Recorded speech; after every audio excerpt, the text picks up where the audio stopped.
Mikrobiologi klinik adalah cabang ilmu yang mempelajari tentang mikrobiologi atau mikroorganisme yang menyebabkan infeksi pada manusia.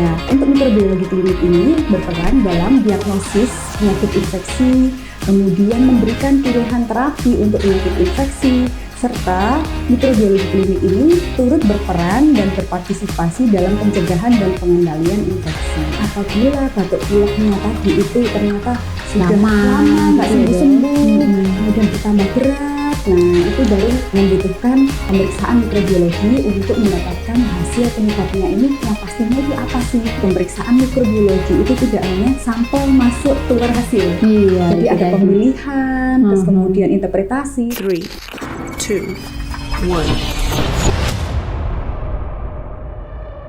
Gelombang suara kami akan meningkatkan kesehatanmu. Halo Sobat Sutomo, kita berjumpa lagi dalam Podcast, kanal informasi dan edukasi Sutomo. Perkenalkan, saya Alicia yang akan memandu acara podcast pada hari ini. Dan tentu saja hari ini saya ditemani oleh narasumber cantik kita, Dr. Siti Rohmana Oktaviani Sulika, spesialis mikrobiologi klinik. Apa kabar, Dr. Okta? Alhamdulillah, kabar baik, Dr. Ali. Alhamdulillah baik ya. Dr. Okta, narasumber kita ini kebetulan adalah Kepala Unit Laboratorium Mikrobiologi Klinik di Rumah Sakit Dr. Sutomo. Jadi tepat sekali karena temanya hari ini adalah berkaitan tentang mengenal lebih dekat mikrobiologi klinik. Begitu, Dr. Okta? Iya, betul, Dr. Alis. Baik, jadi ini temanya hari ini adalah mengenal mikrobiologi klinik. Mungkin Sobat Sehat banyak yang mungkin kurang jelas terkait apa sih itu mikrobiologi klinik, bagaimana sih kerjanya seorang mikrobiologi klinik di rumah sakit, dan kemudian perannya apa sih, pasiennya sama nggak nih mikrobiologi klinik pasien kita nih. Nah, jadi mungkin Dr. Okta bisa menjelaskan apa sih mikrobiologi klinik itu, Dr. Okta? Ya, baik Dr. Alis. Mungkin kalau misalkan kita mendengar ya, pemeriksaan laboratorium itu biasanya kan cenderung mengarah ke pemeriksaan patologi klinik ataupun patologi anatomi yang misalkan yang saat ini banyak diketahui oleh masyarakat umum ya. Namun pada saat ini ada juga pemeriksaan mikrobiologi klinik. Sebenarnya ini bukan pemeriksaan yang baru ya, Dr. Alicia. Sebenarnya ini kan sudah lama.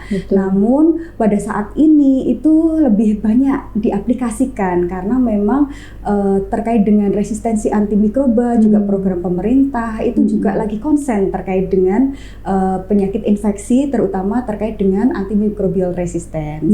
Jadi, Sobat Sehat Sutomo, mikrobiologi klinik adalah cabang ilmu yang mempelajari tentang mikrobiologi atau mikroorganisme yang menyebabkan infeksi pada manusia. Nah, mikroorganisme ini bisa saja disebabkan oleh bakteri, virus, jamur, ataupun parasit. Seperti itu, Dr. Alis. Banyak ya berarti ya, Dok. Betul. Jadi kalau misalkan mikrobiologi ini memang cenderungnya kepada penyakit infeksi, kemudian apa peranannya? Untuk mikrobiologi klinik ini berperan dalam diagnosis penyakit infeksi, kemudian memberikan pilihan terapi untuk penyakit infeksi, serta mikrobiologi klinik ini turut berperan dan berpartisipasi dalam pencegahan dan pengendalian infeksi. Wah, berarti memang peranannya banyak sekali ya, Dr. Okta ya.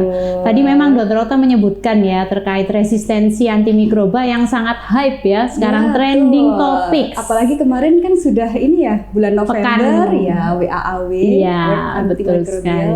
Awareness Week. Iya.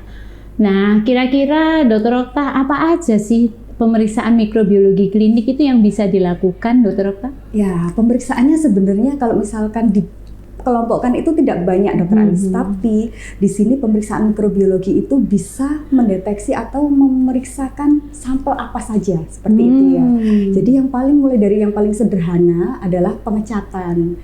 Nah, pengecatan ini itu juga dibedakan tergantung dari target penyakit infeksi yang diduganya itu apa. Apakah penyebabnya bakteri, jamur, ataupun parasit tentunya, karena virus tidak bisa dideteksi dengan menggunakan pengecatan ya, kecuali kalau misalkan respon dari tubuh ataupun jaringan yang terkena infeksi virus itu baru bisa diamati. Tapi kalau misalkan karena virus sendiri itu tidak bisa diamati secara mikroskopiknya. Nah, berarti nggak bisa diperiksa, Dok? Untuk virus? Metode yang lain kalau virus. Jadi kalau misalkan iya. pengecatan yang paling sederhana nih itu biasanya misalkan pengecatan gram untuk membedakan bakteri apa, kokus ataupun batang. Kemudian kita lihat dari warnanya pengecatannya itu bakterinya gram positif ataupun gram negatif. Selain bakteri itu juga bisa digunakan untuk mendeteksi ada atau tidaknya jamur, baik itu berupa yeast ataupun hifa ataupun pseudohifa. Kemudian misalkan pengecatan untuk parasit, contohnya itu bisa menggunakan gimsa ataupun misalkan ada tidaknya cacing. Nah, itu bisa menggunakan eosin juga kan, Dokter. Banyak berarti ya, Dok. Banyak. Pemeriksaan jenisnya juga banyak. Mulai dari pengecatan aja itu macam-macam. Jadi tergantung target yang mau kita deteksi itu apa. Nah, itu nanti bisa disesuaikan pengecatan apa yang sesuai untuk mendapatkan identifikasi dari bakteri, jamur ataupun parasit tersebut. Nah, itu dari pengecatan yang paling sederhana, Dokter Alis. Yang selanjutnya adalah pemeriksaan kultur. Nah, ini biasanya paling sering ya kalau misalkan pemeriksaan mikrobiologi pasti identiknya adalah pemeriksaan kultur. Benar ya, Dok. Iya. Nah, kultur ini itu juga macam-macam, Dokter Alis. Paling sederhana untuk bakteri misalkan kita ada pemeriksaan kultur aerob ataupun anaerob. Nah, kultur aerob ataupun anaerob ini dibagi berdasarkan viabilitas dari bakterinya tersebut dalam ada atau tidaknya oksigen. Jadi bakteri-bakteri tertentu itu membutuhkan oksigen untuk pertumbuhannya. Oleh karena itu kita melakukan metode kultur aerob. Namun pada bakteri-bakteri tertentu yang dia tidak bisa tumbuh dengan adanya oksigen, nah itu membutuhkan suasana anaerob. Nah, itu juga metodenya juga berbeda dalam pelaksanaannya, suasananya, mediumnya itu juga banyak banget ya, Sobat Sehat. Bingung kita nih. Iya. Kemudian juga itu yang bakteri. Ada juga bakteri yang khusus seperti Mycobacterium tuberculosis yang kita ketahui penyebab TB. Nah, meskipun sama-sama bakteri nih, itu juga mediumnya berbeda, perlakuannya juga berbeda. Kemudian durasi inkubasinya tentunya itu juga berbeda. Nah, pada bakteri-bakteri tertentu yang memang susah ditumbuhkan atau memang spesifik itu juga membutuhkan medium yang berbeda, Dokter Anis. Meskipun suasananya sama aerob, tapi mediumnya bisa berbeda. Kemudian bakterinya tersebut membutuhkan nutrisi tambahan atau tidak. Nah, itu juga berbeda-beda perlakuannya. Nah, selanjutnya ada kultur jamur. Nah, kultur jamur itu tadi bakteri ya, Dok, ya. Sekarang masih ada lagi nih jamur nih. Jamur itu juga membutuhkan reagen yang berbeda, perlakuan yang berbeda. Kita tahu sendiri jamur itu ada dua bentukan ya. Ada yang bentuk jamur atau yeast dan juga ada yang berupa mold atau kapang. Nah, ini juga perlakuannya juga berbeda, Dokter. Berarti ibarat kita nanam ya, Dok, ya? Iya, betul. Jadi kalau misalkan kita ini ibaratnya seperti petani ya, Dokter. Ya. Jadi kita mau menanam apa, medianya apa, pupuknya harus apa, sesuai. itu juga harus sesuai. Jadi memang karena kita adalah menumbuhkan mikrobiota atau makhluk hidup. Jadi itu perlu masing-masing punya kekhususan masing-masing. Nah, itu tadi yang kultur, Dokter Alis. Selanjutnya adalah pemeriksaan yang lagi hype sekarang juga, pemeriksaan molekuler. Nah, PCR ya, Dok, ya. PCR yang paling sederhana adalah PCR. Nah, PCR ini sebenarnya kan bisa mendeteksi apapun ya, Dokter Alis. Tetapi kita harus tahu juga targetnya ini apa. Jadi pemeriksaan PCR kita itu harus mengetahui targetnya itu apa. Terus kemudian menggunakan reagen ataupun primer yang sesuai yang kita targetkan seperti itu. Nah, yang paling canggih lagi ada pemeriksaan sequencing. Waduh. Nah, ini sequencing ini kalau misalkan dibilang itu tahapan yang paling tinggi untuk pemeriksaan ya, Dok, untuk identifikasi mikroba pada khususnya. Namun untuk WGS ini perlu peralatan yang canggih. Mahal ya pasti, Dok. Pasti. Kemudian juga terkait dengan petugasnya itu juga yang benar-benar harus terlatih untuk mengerjakan WGS ini seperti itu.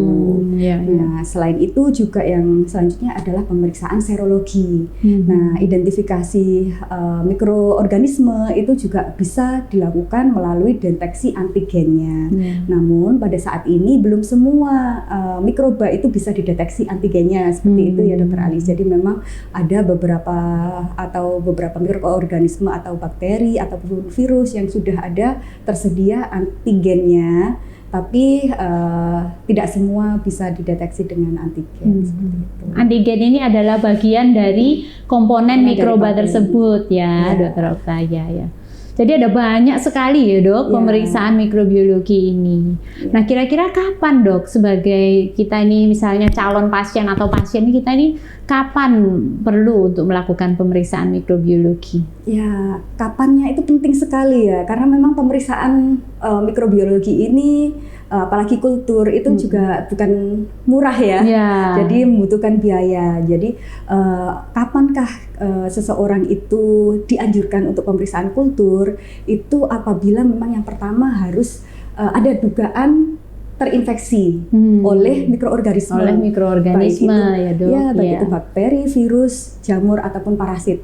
Nah, kemudian terkait dengan metode apa yang dipakai, nah itu tergantung itu tadi. Biasanya kan dokter sudah bisa menentukan, oh pasien ini terinfeksi, tapi infeksinya itu mengarah ke bakteri ataupun virus ataupun jamur ataupun parasit, itu kan sudah bisa mengarah ya dokter ya. Jadi kalau misalkan dicurigai virus gitu, nah berarti kan kita tidak perlu untuk mengkulturkan untuk target bakteri seperti itu. Nah tentunya harus ada pertimbangan dari dokternya dulu untuk menentukan penyebab infeksinya itu kira-kira itu mengarah kemana, kemudian derajat infeksinya itu seperti apa. Nah baru nanti ditentukan pemeriksaannya itu nanti yang mana gitu ya Dok? Dari bagian mana seperti itu. Gitu. Tapi boleh kan Dok misalnya kita sebagai awam ini untuk melakukan pemeriksaan mikrobiologi, misalnya kita minta nih mau diperiksa ini dong gitu misalnya, kayak mau periksa darah lengkap nih Dok atau kolesterol, apakah seperti itu kah Dok atau bagaimana? Kalau pemeriksaan mikrobiologi itu sebenarnya tergantung kebijakan dari laboratorium sih sebenarnya, yang bisa atas permintaan sendiri atau tidak. Tapi biasanya itu kita harus konsul ke dokter. Kenapa? Ya karena untuk menentukan lebih pastinya kalau misalkan gejalanya seperti ini itu sudah butuh pemeriksaan kultur mikrobiologi atau belum. Nah, terutama juga terkait tadi metodenya. Nah, apabila misalkan pasiennya itu hanya batuk pilek saja, baru beberapa hari. Nah, biasanya kan kebanyakan kalau di sini itu disebabkan oleh virus ya Dok ya. Kalau virus kan biasanya self-limited disease. Jadi belum membutuhkan pemeriksaan mikrobiologi. Namun apabila batuk pileknya tadi itu ternyata sudah lama nggak sembuh-sembuh, kemudian bertambah berat, nah itu baru membutuhkan pemeriksaan mikrobiologi untuk mendapatkan hasil penyebabnya ini yang pastinya itu apa sih. Kemudian implikasinya adalah pilihan terapinya itu yang tepat seperti itu. Iya. Cukup jelas kah Sobat Sehat? Panjang sekali ini. Lalu kira-kira bagaimana Dok proses pemeriksaannya itu? Berapa lama sih kita melakukan pemeriksaan mikrobiologi dan kemudian hasilnya itu apakah cepat kah Dok? Harus prosesnya itu apakah panjang kah begitu? Ya, mungkin saya jelaskan dulu processing ya untuk pemeriksaan mikrobiologi. Jadi secara umum proses pemeriksaan laboratorium secara umum itu kan ada proses pre-analitik, analitik dan post-analitik. Nah, pre-analitik ini mulai dari pengambilan sampel, transportasi sampai sampel itu diterima ke laboratorium. Nah, ini penting juga untuk pemeriksaan mikrobiologi Dokter Alice. Kenapa? Di mikrobiologi ada prinsip garbage in, garbage out. Jadi kalau misalkan sampelnya itu tidak baik, maka hasilnya pun dia tidak baik juga ya Dok. Iya, kan kita ketahui sendiri ya Dokter Alice, kalau di tubuh kita itu bukan bebas dari mikroba. Betul. Di tubuh kita itu pasti ada mikrobanya, baik itu di permukaan ataupun di dalam tubuh kita itu ada mikroba. Jadi kalau misalkan pengambilan sampelnya itu tidak tepat, maka yang teridentifikasi itu bukan mikroba penyebab infeksinya. Tapi bisa betul. jadi malah kolonisasi atau flora normal yang ada di tubuh. Nah, seperti itu. Jadi, pada saat preanalitik ini penting sekali untuk menentukan pengambilan sampelnya, kemudian juga terkait dengan transportasi. Nah, namanya ini kan di sampel itu ada makhluk hidup ya. Nah, di mana makhluk hidup itu dia itu juga rentan terhadap kondisi-kondisi tertentu.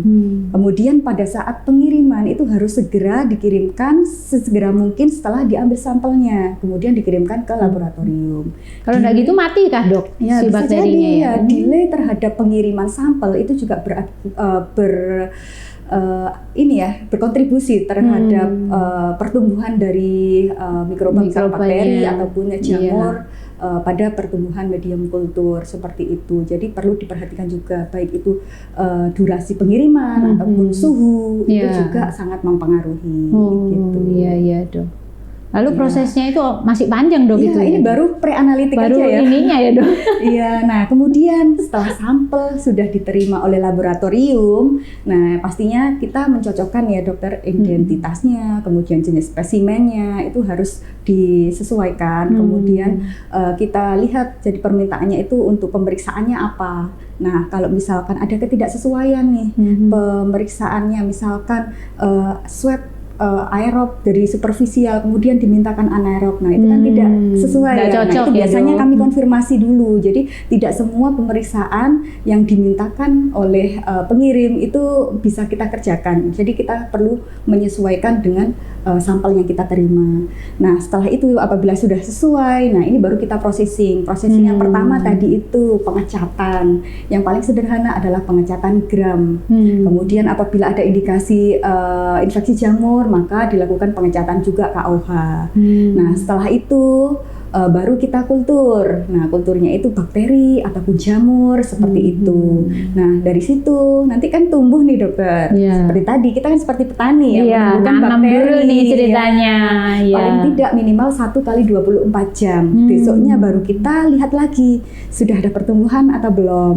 Kalau misalkan ada pertumbuhan, kita lihat kira-kira pertumbuhannya ini cukup enggak untuk dilanjutkan identifikasi. Apabila pertumbuhannya itu masih sedikit, masih kurang optimal seperti itu, biasanya kita perpanjang lagi 2 kali 24 jam. Nah, apabila selain itu biasanya juga ada mix koloni dokter Alis. Nah, nyampur gitu ini ya, nyampur, iya. Jadi dalam satu plate pertumbuhannya itu ada lebih dari 1 koloni bakteri. Nah, ini yang perlu peranan kita sebagai dokter spesialis mikrobiologi klinik itu menentukan yang mana koloni gitu, yang mana yang representatif terhadap infeksi pada pasien dan juga terkait dengan kuantitas dari pertumbuhan mikroba tersebut seperti itu. Nah, nanti selanjutnya baru kita lakukan identifikasi. Nah, identifikasi ini biasanya itu juga dilakukan uji kepekaan secara bersamaan.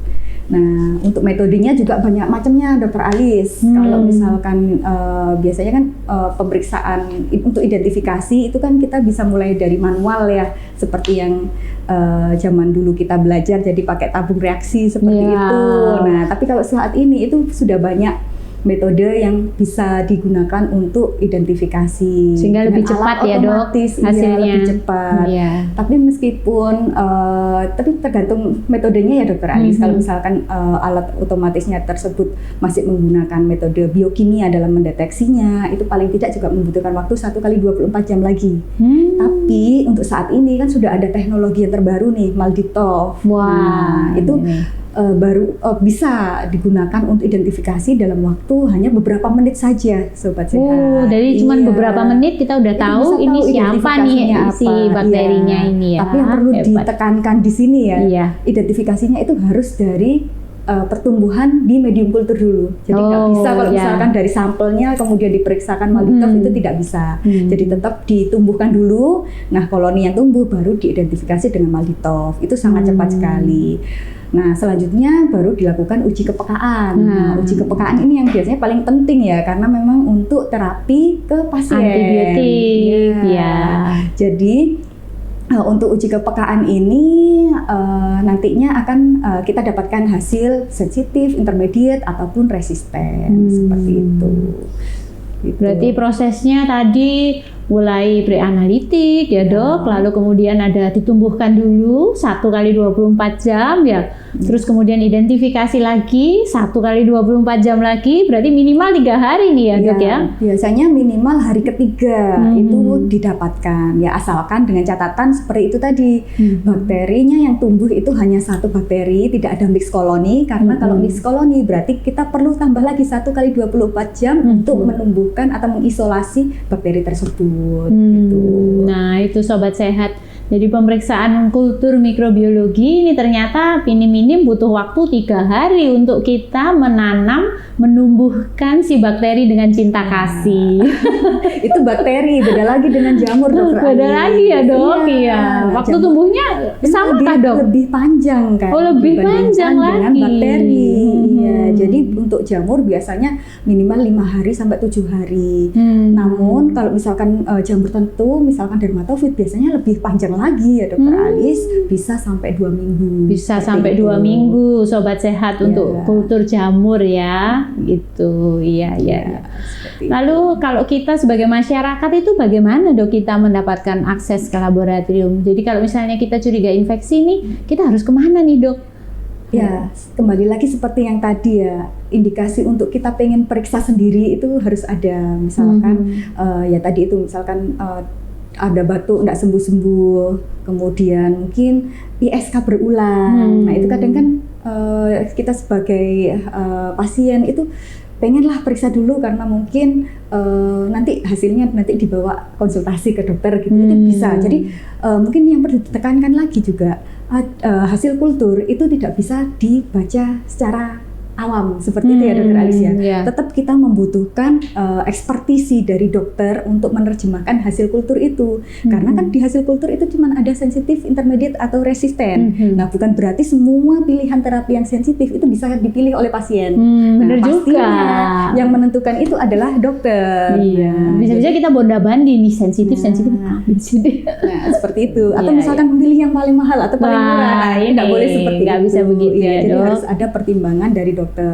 Nah, apabila menghendaki untuk pemeriksaan kultur, pastinya kita harus menuju ke lab yang menyediakan fasilitas pemeriksaan mikrobiologi. Dan tentunya laboratorium mikrobiologi yang dipegang oleh spesialis mikrobiologi klinik. Seperti itu, karena seperti yang saya jelaskan tadi, pemeriksaan mikrobiologi itu tidak hanya sampel masuk keluar hasil. Jadi ada pemilihan, terus kemudian interpretasi, seperti itu dokter Alis. Terus ada tips nggak dok, bagaimana kita sebagai awam untuk memilih, oh ini nih laboratorium yang terpercaya nih, yang bagus nih, bagaimana dok? Ya, berarti kalau tadi itu sudah ada ya fasilitas untuk pemeriksaan laboratorium mikrobiologi klinik. Kemudian bagaimana kita menentukan seperti apa ya, ketepatan atau akurasi dari pemeriksaan. Mungkin yang paling penting itu mungkin terkait dengan akreditasinya ya dokter Anis. Nah biasanya kalau misalkan di rumah sakit itu paling tidak laboratorium atau rumah sakitnya itu terakreditasi dengan KARS.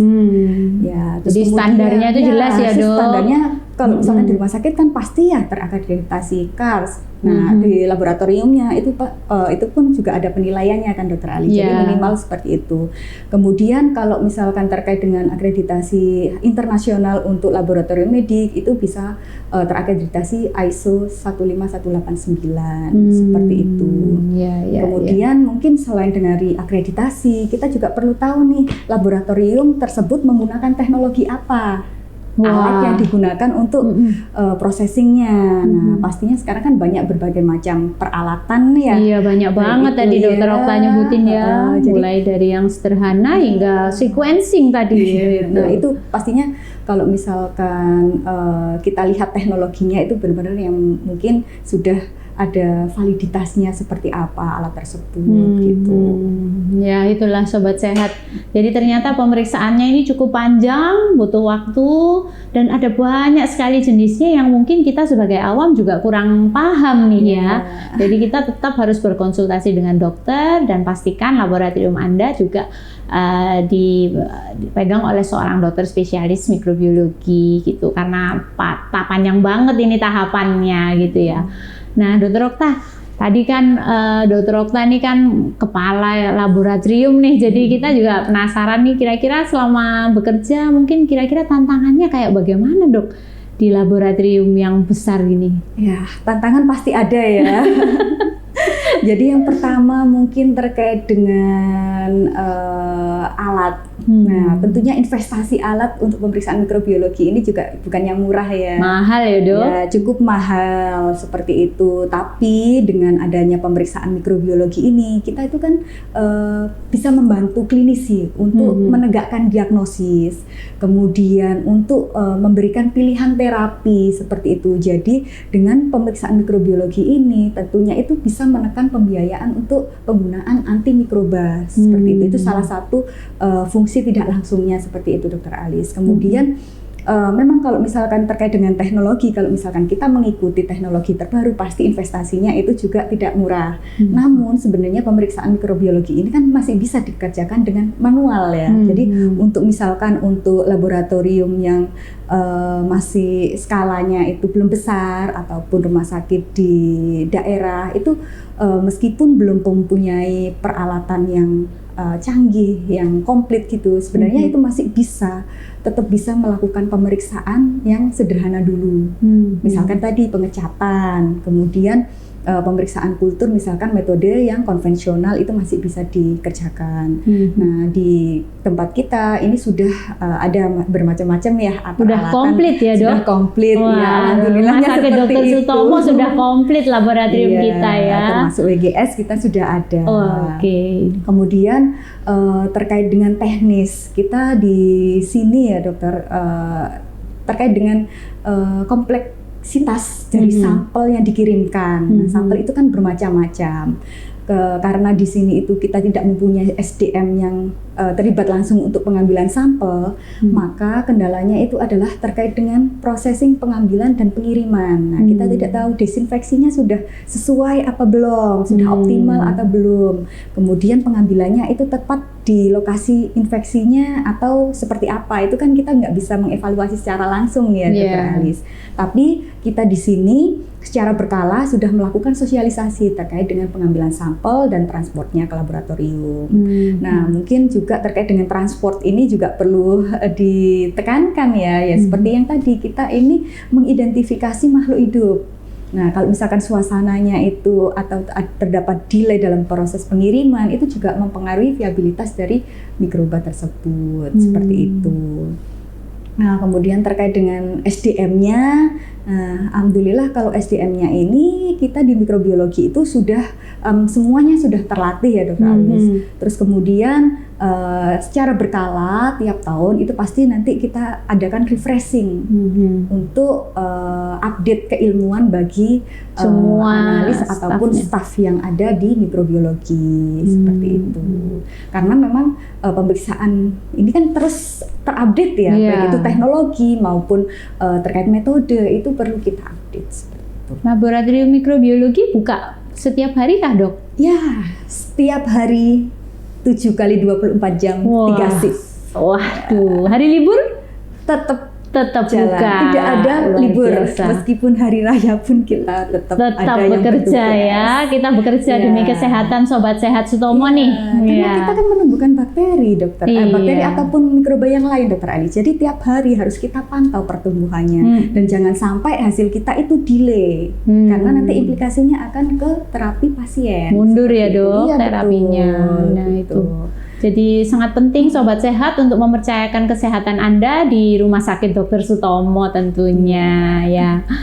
Dan juga ini Dokter Ali, jangan lupa kalau misalkan ada sesuatunya yang pengen ditanyakan atau pengen konsultasi secara langsung terkait pengambilan sampel atau apapun itu, kita juga menerima untuk konsultasi lewat HP Jaga 24 jam juga. Wah, semua serba 24 jam ya. Kerja sepertinya motonya ini. Ya, kan kita ini ya banyak orang, jadi kan kita berbagi tugas demi keselamatan pasien. Iya. Mungkin pertanyaan terakhir dok, di era kita ini yang sudah banyak sekali ya, kita perkembangannya luar biasa sekali, teknologi juga semakin maju.